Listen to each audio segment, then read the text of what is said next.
Well, of course, the healthy way of eating is of, a third, or is it two-thirds of your food, of your plate is effectively carbohydrates of one form or another. And of course, well, that isn't working, is it? So the only way we can make it any better is to stuff you full of drugs or take bits out of you. John, how did you find carnivore? Well, I'm currently 56 years of age. I've had type 2 diabetes, but I'm now in remission uh, from that, and I've been for nearly a year and 6 months. Um, Weight was a problem for me probably throughout my life. I currently weigh around about 16 stone, 3 pounds. It's like 227 pounds or 103 kilograms. And I'm no longer on any medication for the control of the diabetic condition that I used to have, or for that matter of obesity.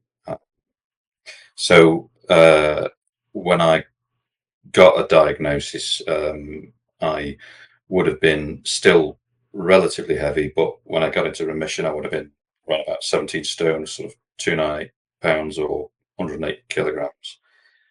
Um, and I've got there by applying, early on would have been low carb, and that went into sort of ketovore, and now what I really call carnivore. I don't call myself a carnivore, but when I look at what I eat, I think I have to say I'm a carnivore. So I still don't. I don't think it's just the one thing. I think it's three things. So um, it's the high fat that you get from the carnivore, um, high healthy fat, and then the cutting out of carbs. So no sugars in my diet, no processed foods, no seed oils, all of the sort of typical patterns that most people following low carb do. Um, and then what followed from that was intermittent fasting. So this high fat, low carb intermittent fasting is three. It's like a three chord thing. I call it three. I call it my three hammers.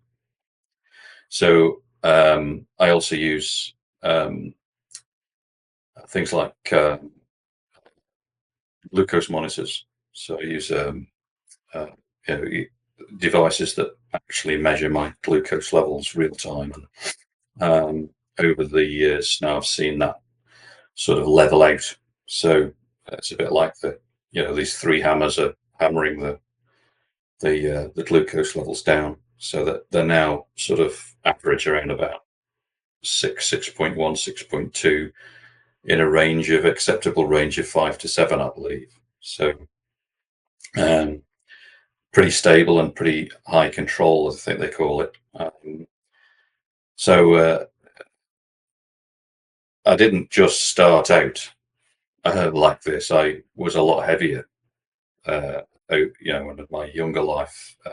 So I'm the kind of guy that was a big guy when I was 18. I was about 18 stone.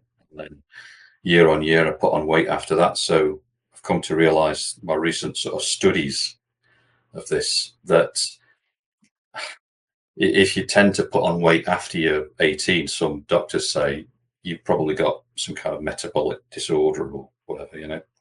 So by the time I was around about 35, I peaked at over 27 stone, which comes out at 378 pounds or 171 kilograms. So I was a big guy. Um, and of course, I knew I had to do something about that big time. So I, uh, I sort of thought diets weren't going to work. So I looked at low GI, and I applied that because I didn't know anything about low carbs.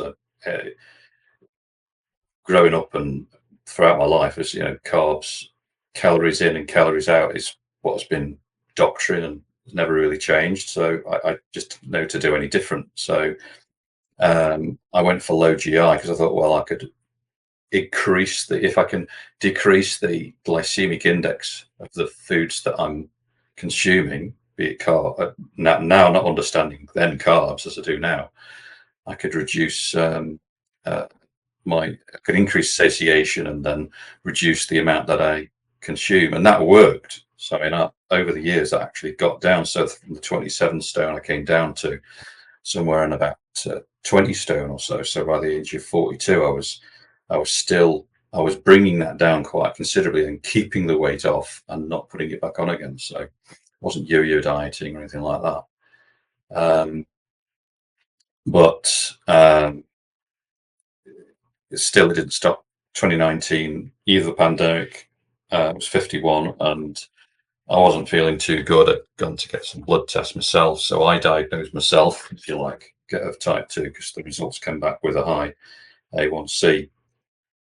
Um, and at that point, then I just got sucked into the system, then to the medical system where, um, you know, I'm sort of told what to do basically, and was then put on a considerable amount of meds,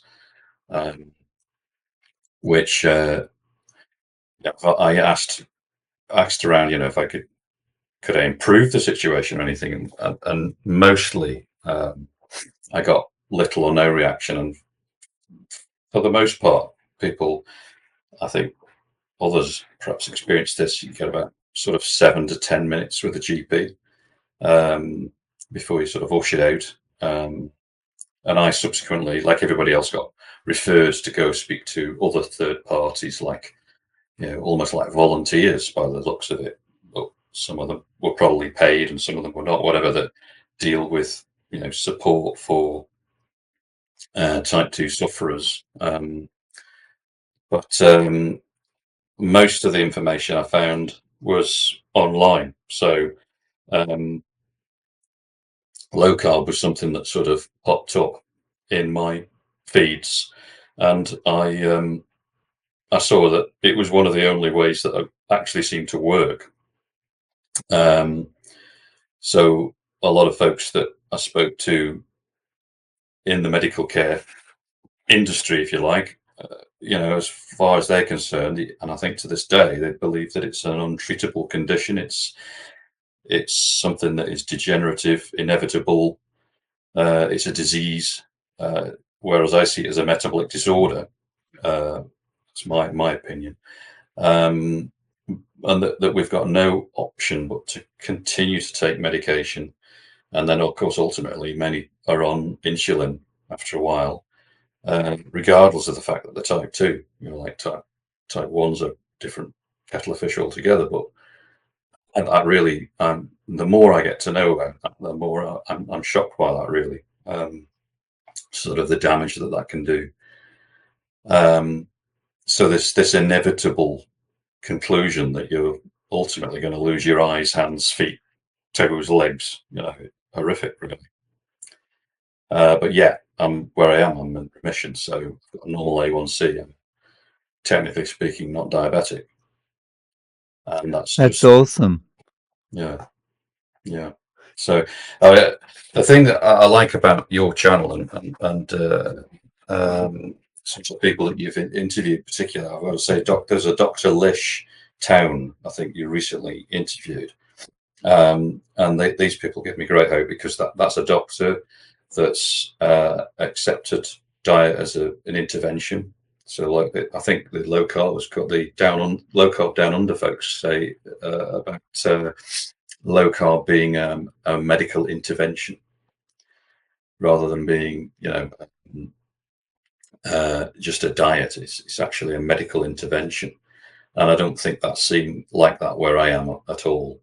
Um, so yeah, it's I hope to be able to speak with people like yourself and others that have been able to do this, because there's very few where I am seem to accept that it's even a possibility. Yeah. Congratulations. That's awesome that you've kind of just you took everything into your own hands and you fixed the issue.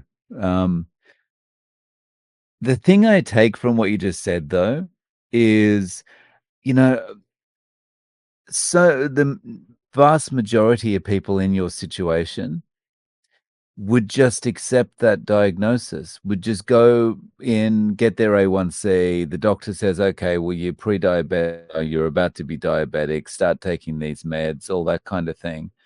And then they just go, oh, yeah, okay. And then they accept that inevitability about, eventually you're going to lose your limbs and all that kind of thing, and never question anything. It's so sad that all these people will get to this situation. I think to get there, though, that's a long road, and that's a sort of I think that the thing that I pick up is that folks tend to think, well, it won't be as bad as that for me. We sort of kid ourselves, like I kidded myself when I was overweight that I was just heavy boned. It doesn't really work like that. And as well, coupled with that, I think my experience with medical people is that they don't tend to tell you to your face what is going to happen. You will find that out if you want to, and most people will just sort of blink their eyes and head down and get on with it. And we trust to our doctors.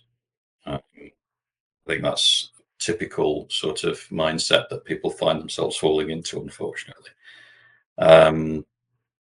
And it is very scary, though, I think, to step outside of that.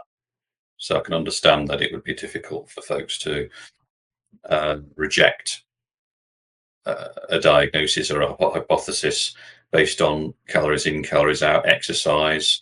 If you're overweight because you've not exercised enough and you've eaten too much, these things now, to me, make no scientific sense because of the way that I understand the body works with glucose and the way it consumes that, turns it into fat.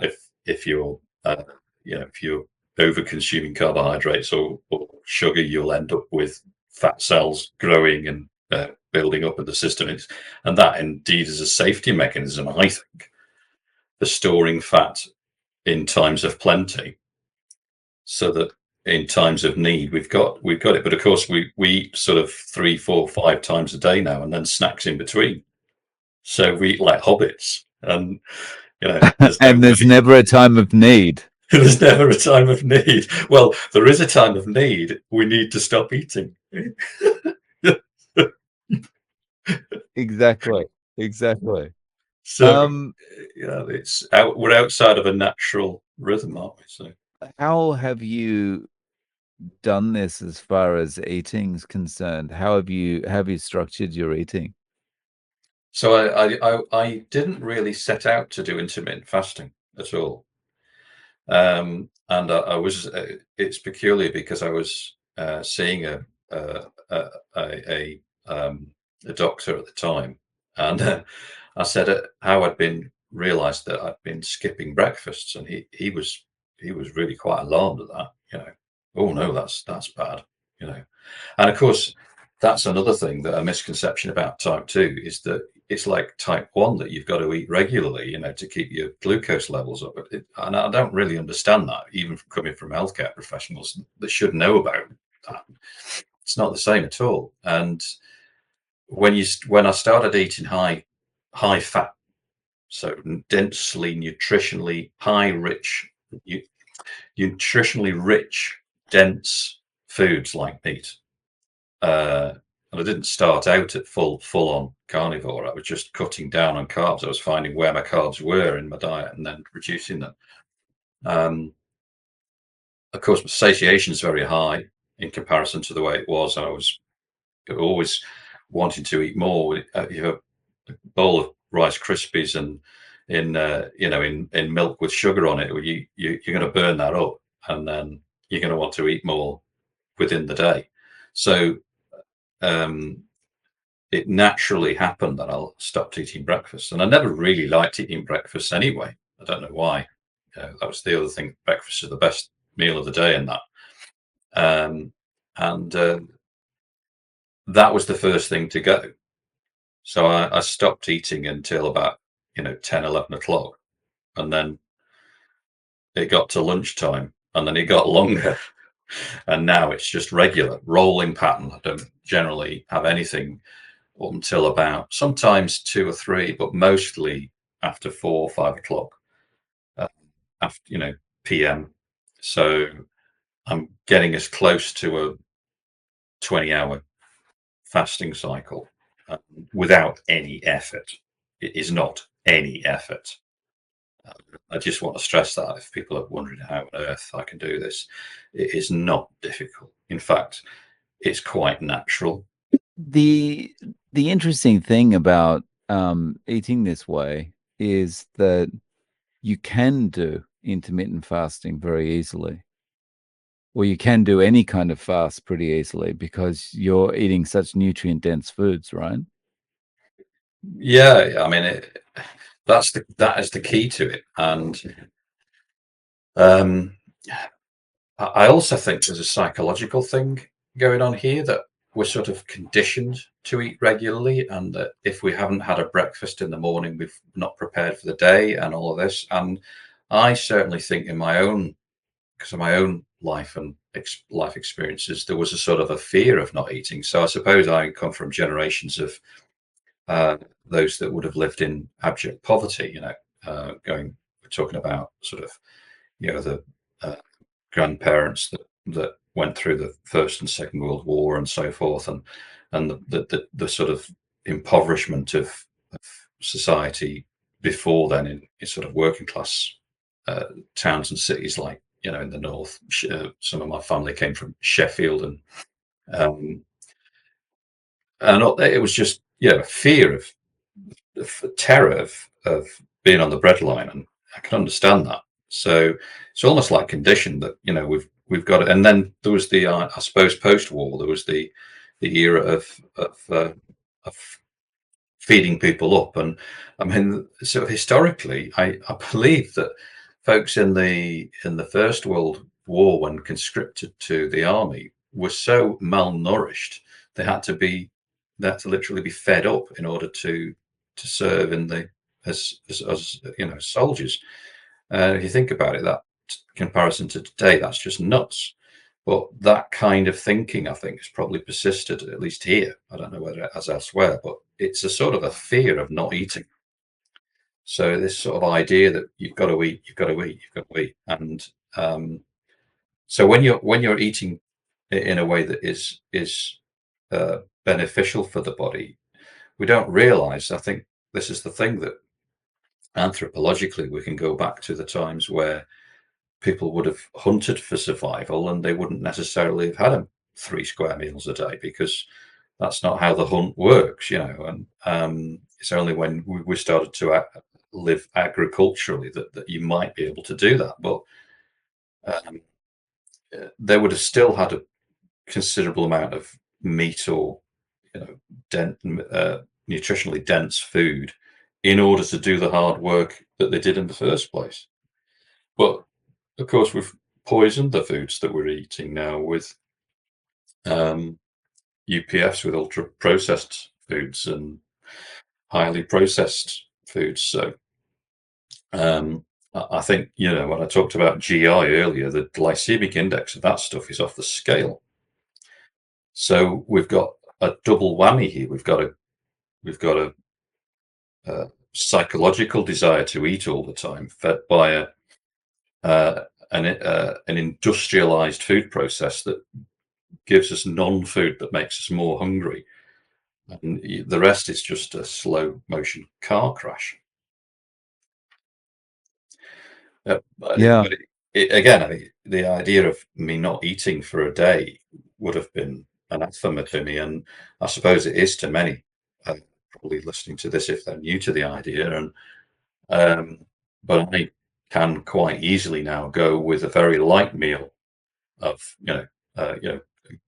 but meat based, but um, not any great amount of food on a day, and then go to the next day without issue. And again, I just couldn't have thought of that a few years ago. So it's quite conceivable that you could go easily 2 days um, without great effort. Yeah. But the key is the food that you're eating. Uh, Yeah. If you're eating 3 regular meals a day plus snacks and sodas and all that kind of thing, you're not going to be able to last a day. No, no, and that's purely down to the way that your body's metabolizing sugar, and it's not able to. If you were a supreme athlete, I mean, I follow. Uh,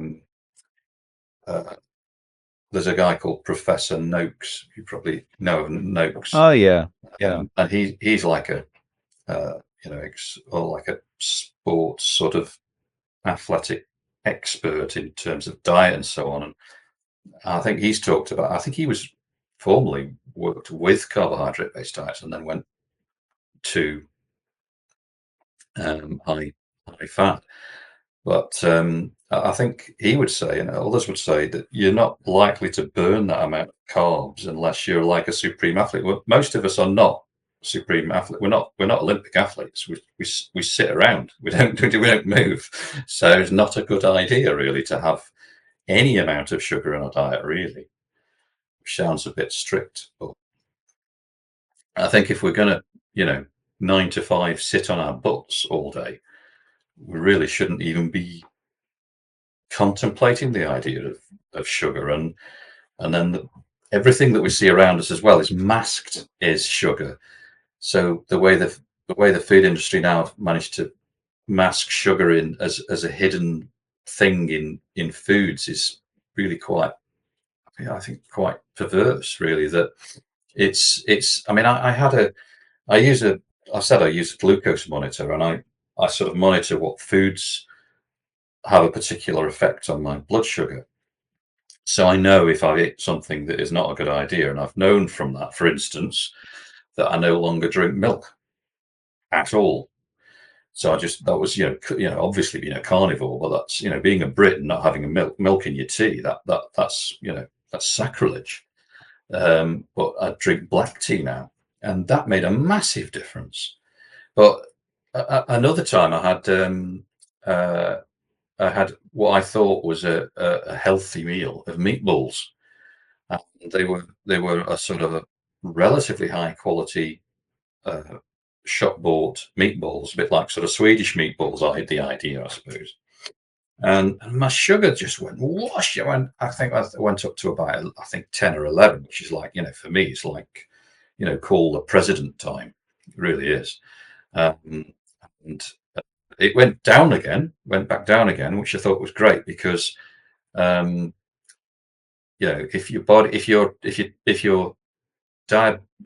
seriously diabetic, your sugars, when they go up, they'll stay high and they'll not come down, and they'll just do this, and you'll stay in the rocket high screaming A1C sort of range, um, and your body won't recover. But a normal, in inverted commas, a normal person will be able to burn carbs, and then the sugars will just come down again. But they'll still tend to go up, you down, up, you down, all over the place. Well, that's what mine did. So they behaved normally, which was good. But I'd realised that the meatballs had got potato starch in them. Of course, it's basically pure sugar. So I thought, well, you've even managed to defile meatballs with potato starch. It's obscene. So, yeah, I think key to any of this is cook your own food, basically. If you don't know how to cook, learn to cook. Mm. Keep it simple, one ingredient type foods, and Yeah, and I thought that I'd get incredibly bored of because there's I mean I don't know what it's like where you are, but it's almost like daily there are programs on TV which are you know competitions of how to make the best cake, like making competitions, and then if it isn't that, it's gourmet sort of chef things or whatever, and it's just crazy, our obsession with food, and the variety that is purported there is mostly, looking at it's mostly carb based, sugar laden. And then I suppose, and I sort of put some thought and study into this, I guess, if we're not eating the right food in the first place, our bodies are going to still feel hungry for more, and we mistake that for a requirement for variety. Well, yes, we do need a variety. We need a variety from the foods that we're currently eating, because they're not doing it any good. Oh, So so yeah, yeah. you don't get, I think the limiting thing is not a limit to me, I don't find. Uh, and then, of course, there is the other elephant in the room: eggs. Um, I don't know if you're an egg eater, but I choose to eat eggs, Mm, and the full yolk and the so on. And I follow Ken Berry. He's a an advocate of red meat and eggs, the full eggs. No, don't avoid any of it. Um, and there is actually a Dr. David Unwin I know of in the UK, who also he's one that stands out in the UK as a, blazes the path of healthy eating with low carb, and he talks about adequate amounts of protein and fat even in his speaking. Um, and the I think Professor Noakes talks about eggs being like nature's pearls. I find that I was I've always been terrified of eating too many eggs, because there's this idea that I'm going to fur up my arteries and keel over of a heart attack, and they've always been well, like red meat, I guess. And fat is just yeah. salt. The list goes on, but never sugar. It doesn't seem that sugar's ever an Well, issue. yeah. I mean, it's obviously just a coincidence that the foods that they can't make massive profit margins on, and they can't trademark, are the ones that are unhealthy for us. You know. Yeah, it's a very convenient conclusion to come to. And I suppose if I'm really cynical about this, when they've worked out a way of metabolizing meat in a laboratory, that'll become the thing that we should all eat, um, because it can be yet another manufactured process. Um, yeah, it's obviously follow the money. Yeah, it just seems Yeah, obvious to me. We follow the money. yeah. Um, So, um, how have you gone with your doctor since all this? I mean, basically, you've cured yourself. Have you been back to the doctor and said, "Hey, guess what? No more diabetes"? a few occasions, and I wouldn't say we've had a parting of the ways as such, but we don't agree, and they find it a bit difficult to explain, really, I think. And what generally is the conclusion that folks come to in the the doctors and nurses that I've come across, and I'm talking uh, specialist diabetes nurses as well.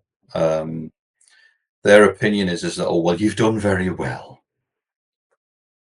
um, but there'll be a time when you'll need to take medication, because that's their experience, and they don't see any other outcome. So it is difficult to deal with that. Now, there are people now that are like 10 and 20-year carnivore, and they're still metabolically healthy. So I wonder at this, because I think, well, how many people must have been metabolically healthy that were practically carnivore for thousands and thousands of years, but with no records of them. It's like in the last sort of 50 years, we've forgotten all that, and we've got to eat carbs and so on. It just we do seem to be very blinkered in our viewpoint, the way we model our lives. And then, of course, the stats seem to suggest that prior to the 1940s and 1950s, that heart disease and so forth, strokes and heart attacks, were not really very prevalent, and people ate a lot of fat. So yeah, that they don't. We don't. Let's say some doctors don't see eye to eye with me, and that's difficult for me because you know you're sort of taught to respect doctors in society, and that they're doing best by you, and da da da. But I don't really encounter many, at least where I am, that themselves are overweight or have had type 2 diabetes or anything like that. So I don't suppose really they've any experience of the condition themselves. The ones I've asked certainly don't know what it's like, because I've said, have you ever had this? And no. So, So that's I think that's part of the problem. When they've got no experience of it, they may not have anyone in their family with that experience, and they're basing all their judgments on an average of an unwell population. So, like when the nurses are saying to you, "Oh, you'll be back for more medication at some point; it'll catch up with you," kind of thing. They're basing that judgment on the average person who of course is going to continue eating garbage and will be back. well, I do have to accept that I'm a fairly determined individual, and I'm not. I am fairly committed to not reverting. And but then staring down the barrel of a gun tends to focus your mind somewhat. I think when you realise this is going to happen to you, and you see the mess that it does to people's bodies and their minds and so on, and then to realise the medication that I was on, I had to forcibly come off that myself because I wasn't, and that was through no advice, because there wasn't any advice to be had aside of that I could find online. Um, so I just had to take the risk because I just felt awful, because the low carb was causing my blood sugars to come down anyway, and then the drugs were crashing my glucose levels, and I was losing muscle because of the effects of some of the drugs that were effectively weight loss drugs. I had shoulder damage from weight loss, and I had to build that up again. It's not pleasant, So the drugs didn't do me a great deal of good. I hypothesized that if I'd known earlier, I could have just not taken any drugs. And I believe there are some people that are doing that now as a medical intervention, but they're doing it under medical supervision. But there's no chance of that where I am, because they don't believe that it's a possibility. It's drugs or drugs. Yeah. So in Australia, recently, Diabetes Australia, I think that's what they called, have partnered up with Paul Mason and some other people that are associated with Low Carb Down Under. I think it's called Defeat Diabetes, and they're actually promoting in some way a low carb approach, low carb lifestyle. Does Diabetes UK do anything like that? No, I don't. Well, a few years back, there was a sort of a eureka moment I noticed on the BBC, where we get all of our news from, on Radio 4. And it was reported upon the Today programme that diabetes sufferers were going into, well, type 2s were going into remission with a calorie controlled diet. And of course, this fits the profile. This fits the story that calories in and calories out. If you were only to stop eating all this food that you're eating, be more disciplined and exercise more and lose weight, then you'll get better. Well, of course they did, but unfortunately, they did it with calorie restriction, and it's effectively like going on a starvation diet. And then your body will just reject that after a while, and it'll start to put weight back on again. And if you're still eating carbohydrates, you're in a death spiral where you're just eating carbs again, because you never really tackled the issue of carbs and hidden sugar in the first place. And again, of course, then they become diabetic again. So it's almost like I think the Diabetic Association in the UK here is probably like others, like the American Heart Foundation and so on, are funded by who they're funded by. Let's not go there. We know we've done that. We've done that story, um, and it's a convenience for them to promote that sort of way of approaching human diet. So then they're not going to want to turn away from that. Then they're not going to say, "Oh, well, actually, we got it wrong. We should have been advising, to eat less carbohydrates, more fat." And then, but that this sort of, again, I've got my three hammers. They've got theirs: sugar, salt, and fat. And they hit everything with with their three hammers. And anything with sugar, salt, and fat in it is bad. And red meat's bad, and then we just go on and on and on. This nonsensical route of fat blaming and fat shaming. So the general approach was a sort of a good idea, and this idea that we can actually achieve remission, but they've gone all very quiet on it now. And now we've got, is it Zempic? There's a drug that you can inject.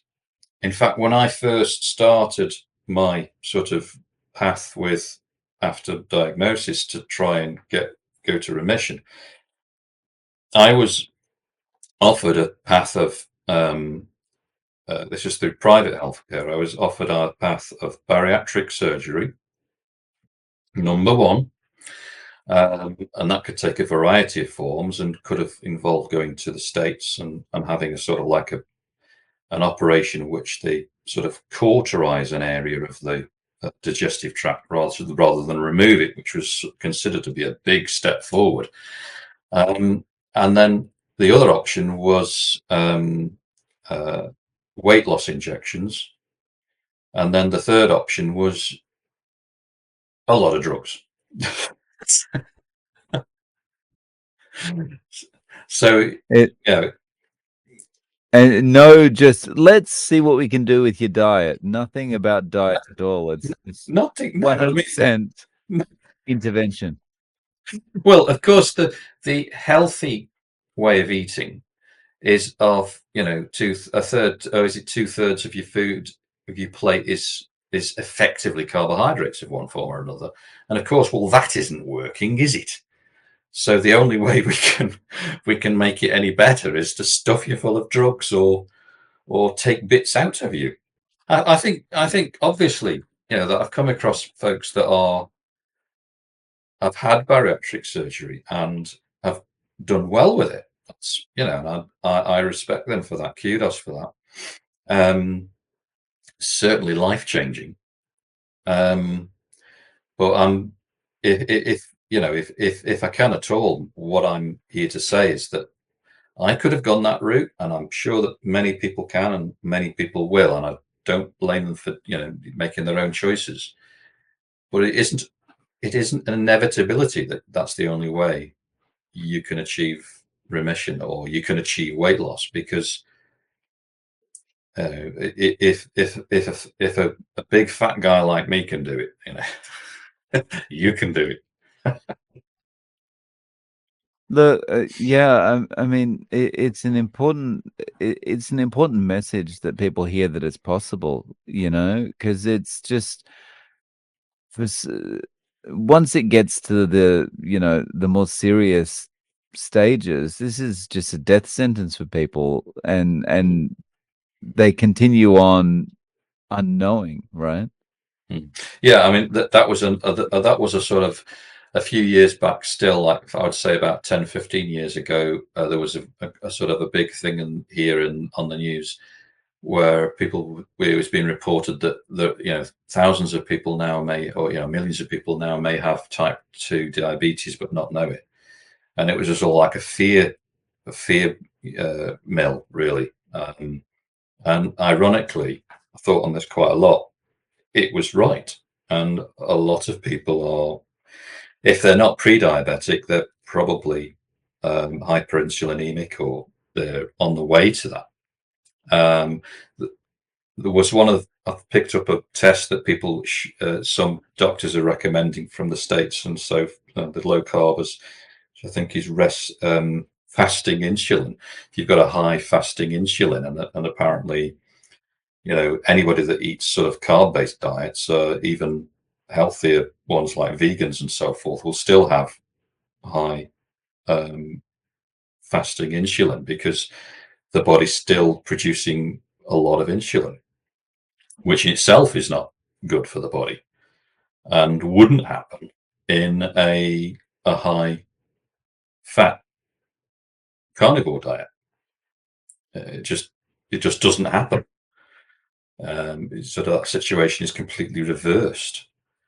So if we're just not a case of hack our body chemistry. If we just return it to the way it normally was, everything starts to fall into line. It just seems a terrible shame that we've gotten so far away from normal eating, and we've sort of we've we've we've made good things sound bad, in that meat is bad and red meat is bad and cholesterol is bad, and it's just nuts. It seems counter to the science, at least the science which I am reading, and others seem to be reading and following and studying. And again, it seems to be there. It seems to have been there for hundreds of years, and yet ignored. So um, Yeah. again, it's I, follow the money, isn't it? I guess we've got to follow the money as to why it is that we've got an industry that is based on producing processed foods that we all eat, that make us want to eat more. Chicken dinner, I mean, it must feel like Christmas every day to big food manufacturers when they realize that the food that they sell you makes you want to eat more of their product. And then we've got big pharma that have suddenly come out with a magic cure, a miracle drug that solves all of our ills, that immediately then costs a shed load of money and makes a load of profit, when we could have avoided that by eating properly in the first place. A strange such situation that we've allowed to persist, but I don't suppose we as individuals have anything that we can do about it, or have any particular say over it, aside of, as individuals, choosing not to follow that path and to take charge of our own health and our yeah, own food decisions, our own eating habits. exactly. It's kind of the ultimate act of defiance, right? Yeah, you could say, well, it's that, yeah, it's certainly an act of defiance in some people's eyes. I mean, for me, I'm not sort of defiant as terrified of the consequences of not doing it. Really, I just can't live with, I couldn't live with the effects that would have on me and my family. Just if you can avoid something, do so. Mm, It's fortuitous to do so, isn't it? yeah. Defiant or not. Mm. So, speaking of your family, what do they think about this? Well, mostly that they've seen that I've lost weight, and friends and so forth have been sort of astounded at what the difference it's made. Um, Most have actually followed what I'm doing. So bizarrely, I don't get any pushback.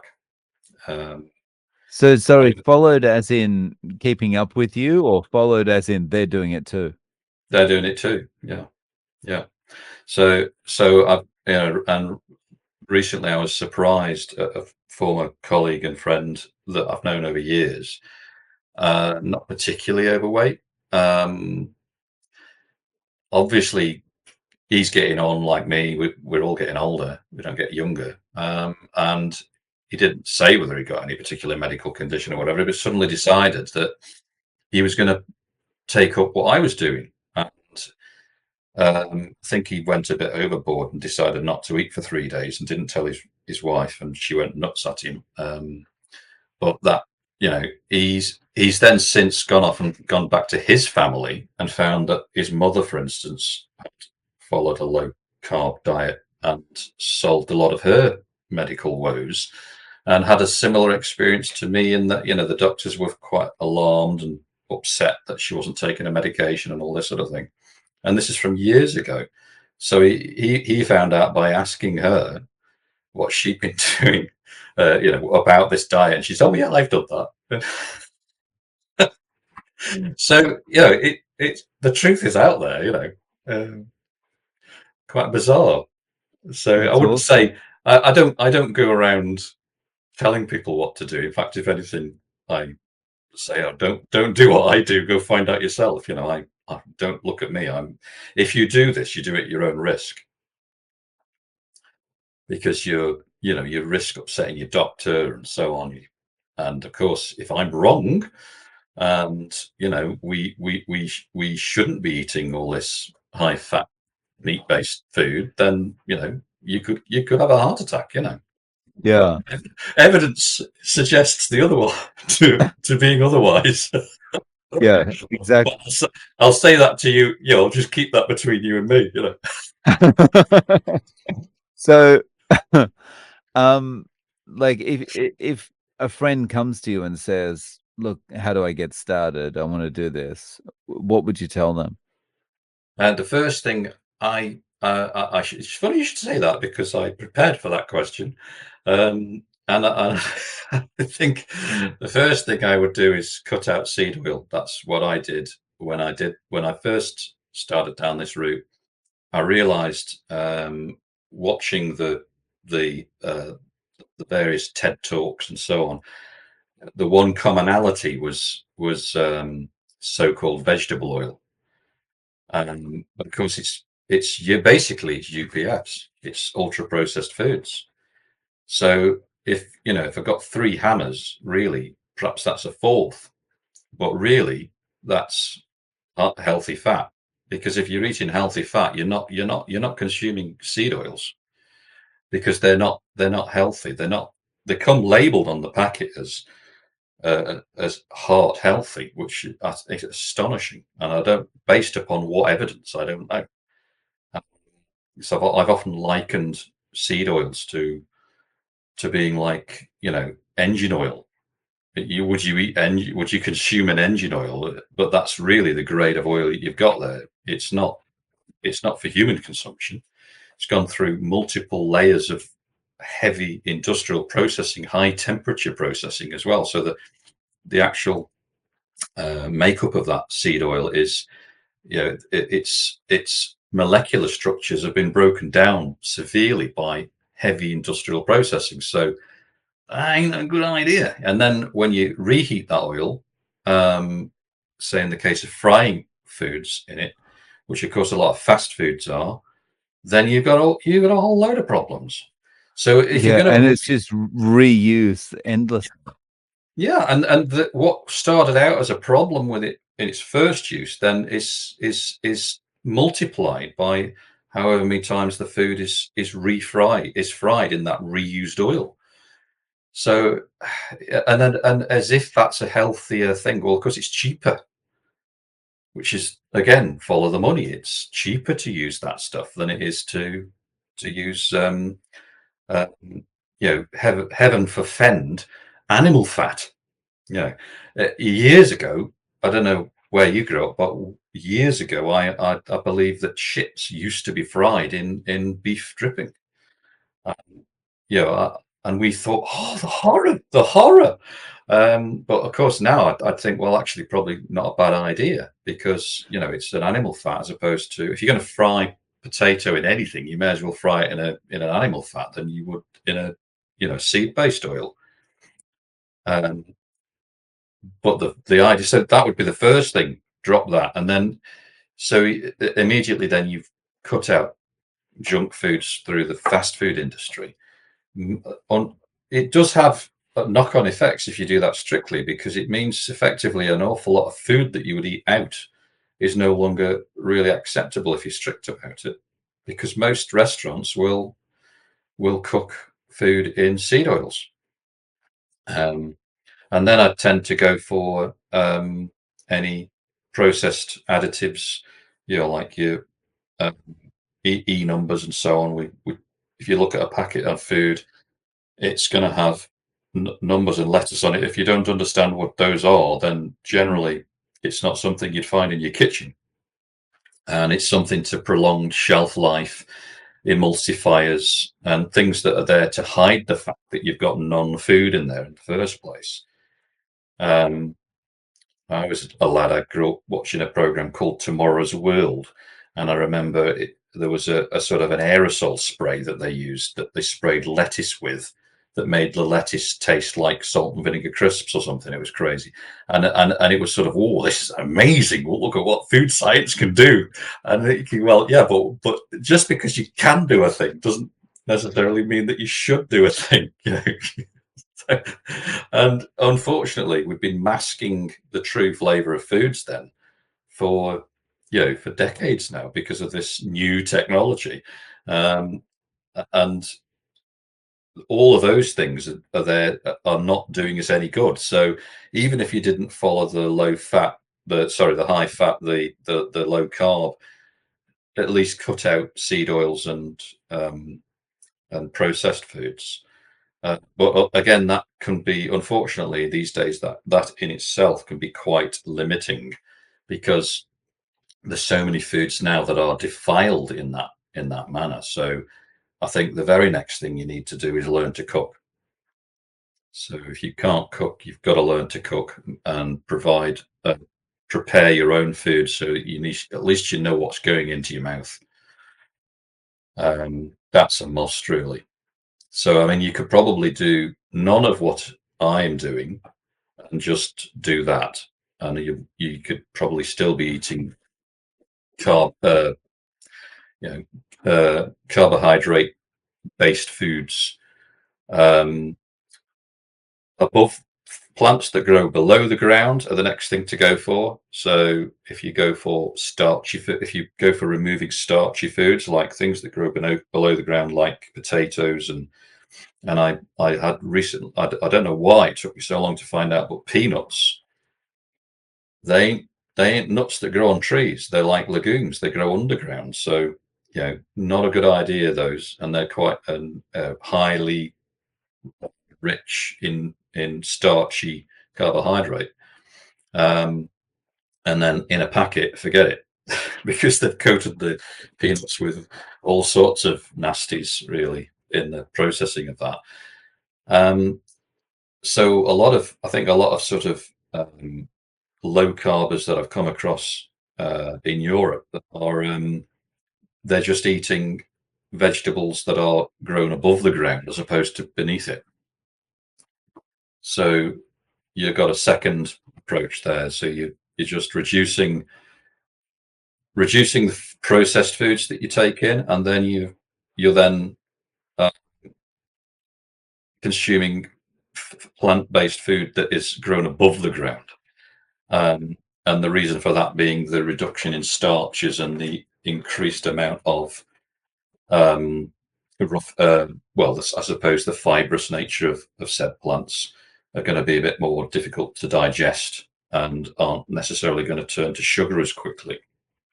But of course, the greatest converter of those foods into things that we can consume are animals that have got, like, cows have got how many stomachs? I don't know.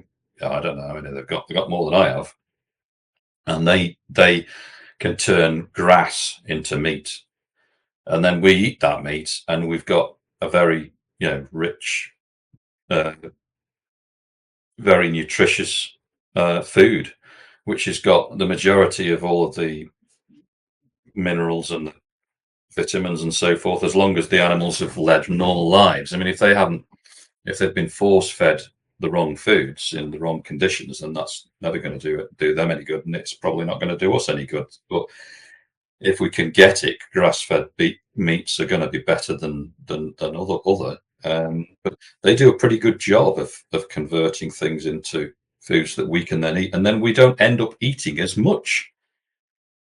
So hey, we've gone the full circle now. We've cut out unnecessary sugars in a diet in the forms of carbohydrates, and now we're starting to eat less, which is better for our bodies. That we're not eating as great quantities as we used to before, and our stomachs have shrunk. And my stomach shrunk about 4 years ago, I think, and I can't eat what I used to eat because it just wouldn't let me. And eating one meal a day has got to be better than eating three in terms of overall consumption and so forth. So yeah, but then of course the biggest elephant in the room is sugar, and you could do all of that, and you could still be eating sugar, either directly or indirectly. And unfortunately, that is a really difficult one to tackle because we're all of us as well conditioned into eating cake. With all these TV programs about how to make cakes and ice creams and um, you know a Mars a day sort of adverts I've grown up on. A finger of fudge is just enough to give your kid a treat. A finger of fudge, and it's just nuts the amount of advertising that we've got behind junk food, so-called chocolate, which is just laden with sugar. I suppose if we boiled it right down, stop eating sugar in that form and avoid seed oils and start out at that. Do yourself some favors, but it's going to be hard because until you transition to meat or high fat of some kind, fish, you get people that live in places where there's plenty of fish and they can probably achieve similar results. Until you transition to being fat burning, because you'll go into ketosis ultimately when you do that, you won't really find that the food cravings that you thought previously were a lack of willpower would disappear. Yeah, and it's not willpower. That's the other thing that perhaps I want to say to folks. It's not willpower. It's just the food that we're eating is making us hungry. That's a really good point. Yeah, it's not willpower that keeps carnivores carnivore. Yeah, It's that we're satiated. yeah, yeah. Mm. And we're able to go a lot further, a lot longer than we ever could before. I mean, I couldn't conceive of the idea for going for such a brisk walk as I might do on a Sunday morning, and not having anything to eat and not needing to eat until later that day. But you can, and I can understand that if you're an athlete, you probably have to eat sort of if you're a carnivore, you'd probably have to eat breakfast. But you're going to burn that straight away. But if you're not an athlete, there's no need to. It is not burdensome. It's not difficult to do it, and it's well in most people's reach to do that, provided that they can access the food to do it. I mean, the other gotcha is that if you can't cook and you can't afford to buy that food, then you're inevitably stuck in um, this downward spiral of fast food and cheap frozen foods and so on, which are often going to be heavily processed, and we're back into the whole nasty cycle again. Yeah. That worries me. That really worries me because you say to folks, "Oh, it's dead easy," and they say, "Well, yeah, the cost and that." But if you're buying food anyway, this is the other thing I picked up from the doctors that you've interviewed, is that, well, you're going to be buying food anyway. If you've got a choice to buy perhaps less meat but better quality, and you find that you're eating less anyway, then you probably your shopping basket is the cost of that is going to fall. I mean, our fridge is not as full as it used to be, and and it's consistently had less and less in it over the past few years than it has ever. I mean, we at one stage considered getting like a double fridge or something, to get all the food in it, and we don't need to do that now. So it there is a halfway. There's an in between somewhere that is not being talked about. That we don't need to eat as vast quantities of food as we were doing just by choosing to go carnivore or ketovore. That's one of the things I've found when I early on I sat down and tried to work out do the numbers around, what when I was spending more money, and it was pretty clear in the weeks prior to starting carnivore that I was spending way more money on food just because you're constantly eating, you're constantly snacking, you're constantly at the fridge going, what else can I eat? What else can I eat? And then when you're carnivore, it's like, potentially one, maybe two meals a day. And it's just like, okay, well, what do I need? I just need eggs and meat. That's it. Okay, I'm done. Yes, yes. And if you know, again, if you know how to cook, if you're cooking say, you're cooking a chicken or a big cut of meat, then you'll know how to stretch that, because that was in the old days. Our grandparents and that used to, they'd make a cut of meat run several days, and it was, I suppose, it was a sort of a trend that whatever you put in the oven, you ate of it, or you cooked, and then you throw the rest away. Well, that again, that's food waste, isn't it? And it's disrespectful of the animal that's given its life, that for you to eat it, so you throw 2/3 of it away. So if you know how to cook, you can do something with the what's leftovers, and then you can get bone broth out of what's left after that. So you've got perhaps a third meal. You might have I sort of find myself curating fat now. Call me fat man. Um, and and I tend to look, because that to me, that's precious. If I can, Dr. Ken Berry calls it bacon grease.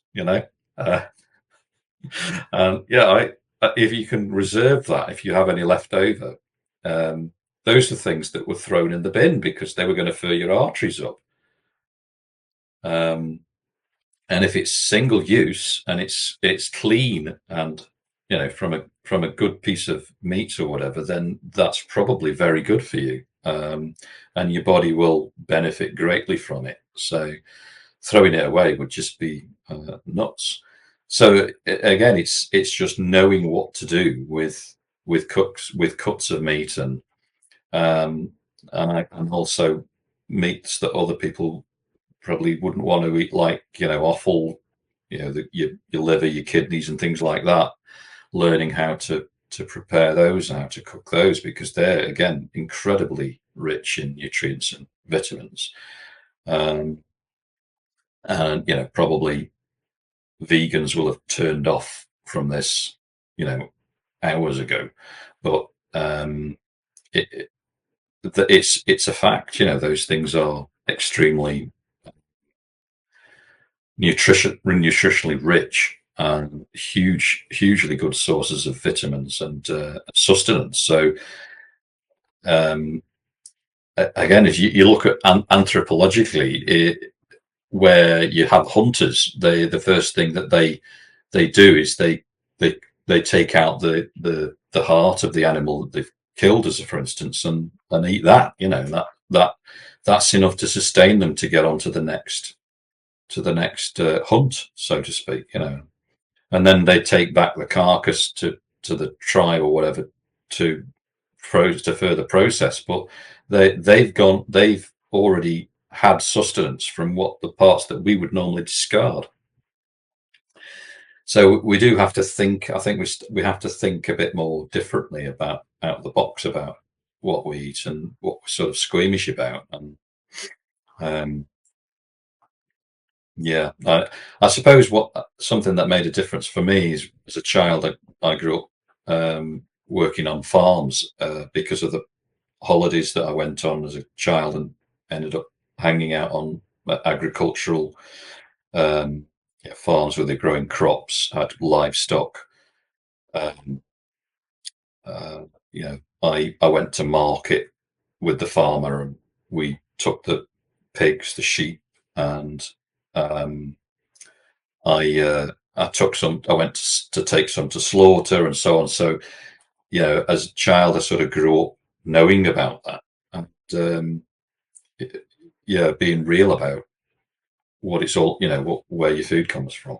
So, John, is there a way that people can reach out to you? Do you have a channel or social media or anything like that? So you could probably get me from my socials are all linked from my current website, which is headship.dev. Um, but if you were interested in following my low carbon remission antics from type 2, I run a blog called fatman.page. Well, I'll include those links in the description. And John, thank you so much for coming on and sharing your story with us. I really appreciate your time. Thank you.